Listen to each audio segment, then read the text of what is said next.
High everyone, আসসালামু আলাইকুম। Welcome to my channel and welcome to my new blog. আশা করি সবাই ভালো আছেন। যেখান থেকে আমার আজকের এই ভিডিও দেখরা সবার প্রতি অনেক অনেক দোয়া রইল। নতুন আর একটা গার্ডেনিং ব্লগ নিয়ে এলাম। আশা করি সবার ভালো লাগবো যারা গার্ডেনিং ব্লগ ভালো পায়। তো আজকের ব্লগে আমি শেয়ার করি আর নাগামরিচের গাছ কীভাবে আমি ট্রান্সপ্লান্ট করি, রিপোর্টিং করি। এই যে একটা টবের মাঝে কয়েকটা গাছ আছে, আর এই নাগামরিচের গাছগুলো হইল চকলেট নাগা যেগুলা চকলেটের কালার। এই এই সিডগুলো আমি একজন ইউটিউবার আপুর কাছ থেকে বাই করে আনছি। তো বেশ কিছুদিন আগে আনছিলাম, তো কয়েকটা বীজ এইখানের মাঝে লাগাইছি। তো মাশাআল্লাহ খুব সুন্দর গাছ উঠিছে। এগুলো আমি এখন সেপারেট করিয়া নিমু। সেপারেট করলে আশা করি আর গাছগুলো খুব দ্রুত বড় হইব। আর এখন এপ্রিল মাসের মাঝামাঝি সময়, তো এখন যদি এগুলা সেপারেট করি দেখা যাইব মে মাসে ওয়েদার যখন ভালো হইব তখন খুব দ্রুত বড় হইব আর গার্ডেনের টবের মাঝে অথবা মাটির মাঝে লাগাইতে পারবো। সাধারণত আমি টবের মাঝে মরিচের গাছ লাগাই। টবের মাঝে লাগাইলে খুব দ্রুত বড় হয়, ফুল আর ফল হয়, প্রচুর মরিচ ধরে। তো কীভাবে আমি সেপারেট করি আর আজকের ভিডিও শেয়ার করবো। এই মরিচের গাছগুলো লাগাইবার লাগে আমি এই যে ছোটো ছোটো ফট এগুলো আনছি। আমি লাস্ট ইয়ার ইউজ করছিলাম এই ফটগুলা, তো এই বছর আর ইউজ করছি না। এই প্রথমবার আমি বাইর করিয়ে আনছি এই নাগামরিচের গাছ লাগাইবার লাগে। ছোটো ফটের মাঝে লাগানি যায়, অথবা যে ব্যাগের মাঝে গাছ লাগানি হয় ছোটো ছোটো ব্যাগের মাঝেও লাগানি যায়, অথবা গ্লাসের মাঝেও ছোটো গ্লাসের মাঝেও লাগানি যায়। আমি এই ফটের মাঝে এখন মাল্টিপারপাস কম্পোস্ট ইউজ করি, আর কিছু মাল্টিপারপাস কম্পোস্ট দিয়া দিব। মাটিগুলো আমি একটু জোর জোড়া করে দিয়া, দলা দলা থাকলে এগুলো ভাঙ্গি ভাঙ্গি দিয়ার এইভাবে। মিরাকল গ্রো এই মাটি, মিরাকল গ্রো পিট ফ্রি। এইখানে মাঝে একটু গর্ত করে নিলাম গাছ লাগানোর সুবিধার লাগে।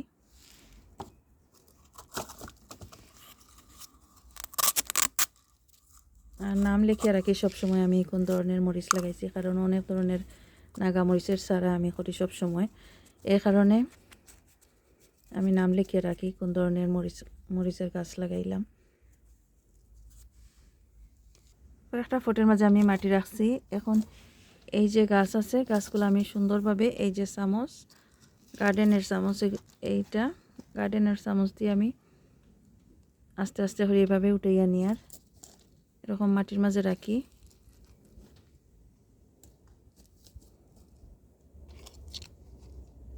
আর আমি পানি দিয়া দিছিলাম আগে, ইজিলি এগুলো উঠিয়ে আবার লাগি।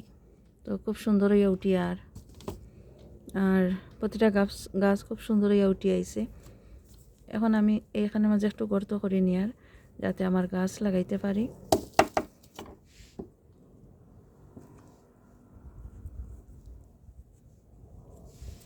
এখন আরও এক্সট্রা কিছু মাটি দিয়া দিম উপরে।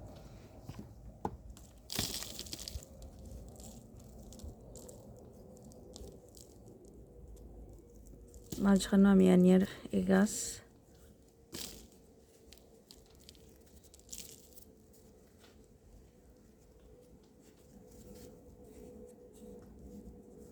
এত খুব সুন্দর করে একটা গাছ লাগাইলাম।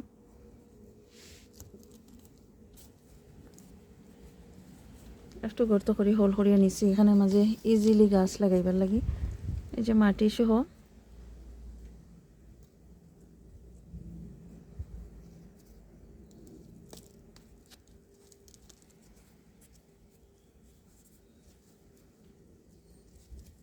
আর একটা গাছ লাগাইলাম। তো বাকি গাছগুলো ঠিক একইভাবে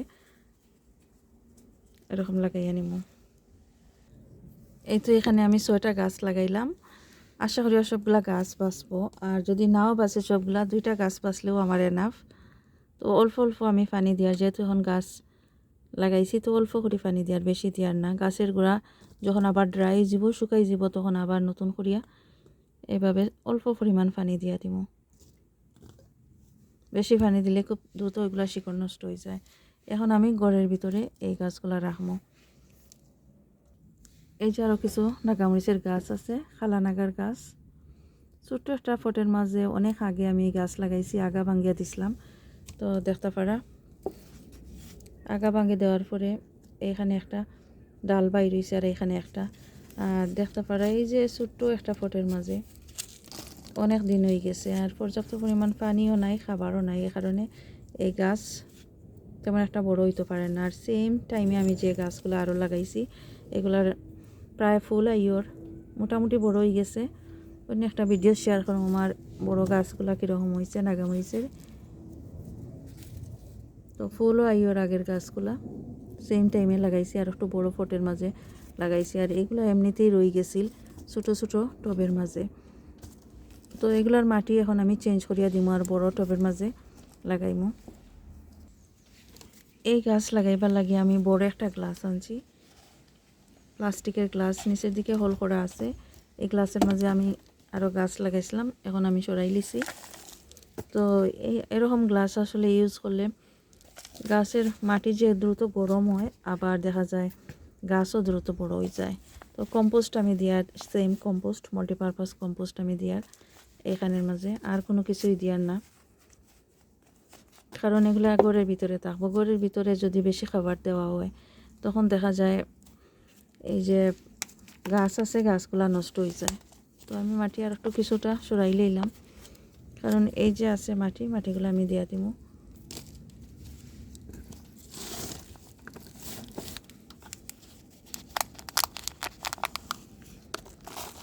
দেখতে পারা শিকড়গুলো নষ্ট হয়ে যায় ছোট্ট একটা টবের মাঝে তাকিয়া। তো বড় টবের মাঝে দিলে এখন দ্রুত বড় হইব আর শিকড়গুলা ভালোও থাকবো।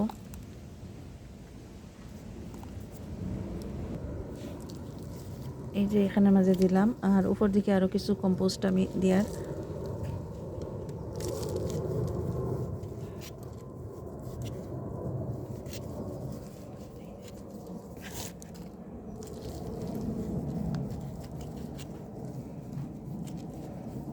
দুই সপ্তাহের ভিতরে এই গাছ অনেক বড় হইব, যেহেতু নতুন মাটি পাইছে। তো 2 সপ্তাহের ভিতরে গাছ অনেক বড় হইব। এই গ্লাসের মাঝে আরও মাটি নিলাম। তো আরেকটা গাছ আমি এখানে লাগাইমু, খালানাগার গাছ। এটাও সেম টাইমের মাঝে আমি লাগাইছি। দেখতে পারে আগা এখানে মাঝে ভাঙ্গিয়ে দিছিলাম, কতটা আগা বাইরর, তবে বড় না গাছ, এনাফ মাটি পার না, এনাফ খাবার পার না গাছের গোড়ায়, এই কারণে তেমন একটা বড় না।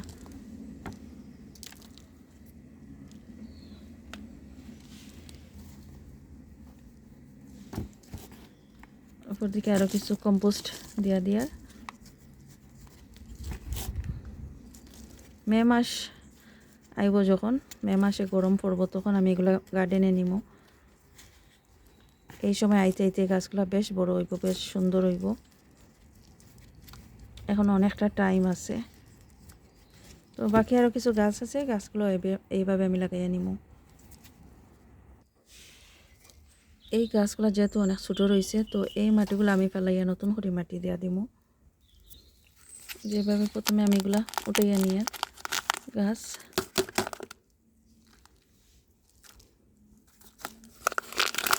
সেম ফটের মাঝে রাখি আর গ্লাসের মাঝে রাখি। আর গাছ আর একটু বড় হইলে আমি চেঞ্জ করতে পারবো ইজিলি। এখনও চেঞ্জ করে দেওয়া যাইব, তবে আমি চাই আর এই গ্লাসের মাঝেই থাকুক, বেশ ছোটো রয়েছে।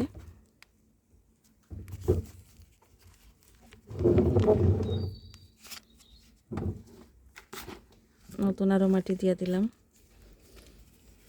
খুব দ্রুত এখন বড় হইব। আজকে খুব সুন্দর রোদ উঠিছে, আবার কোনো সময় দেখা যায় যে একটু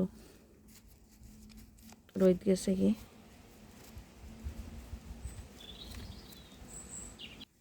এখন আমি এই গাছের গোড়ার মাঝে অল্প পানি দিয়ার, যেহেতু মাটিগুলো একদম ড্রাই, তো আর আজকে গাছ মাটি বদলাইয়া দিছি গাছে, তো অল্প অল্প পানি দিয়া দিলাম। আর ঘরের ভিতরে এখন নিমো, আর রোদের মাঝে রাখতাম না, রোদের মাঝে রাখলে দেখা যাবে গাছগুলো মরে গেছে। এখন ঘরের ভিতরে নিমো। আর কীরকম হয়েছে অন্য একটা ভিডিও শেয়ার করবো 2 সপ্তাহ পরে। ভালো থাকুক সবাই, আজকে এই পর্যন্ত, এখানেই বিদায় নিচ্ছি।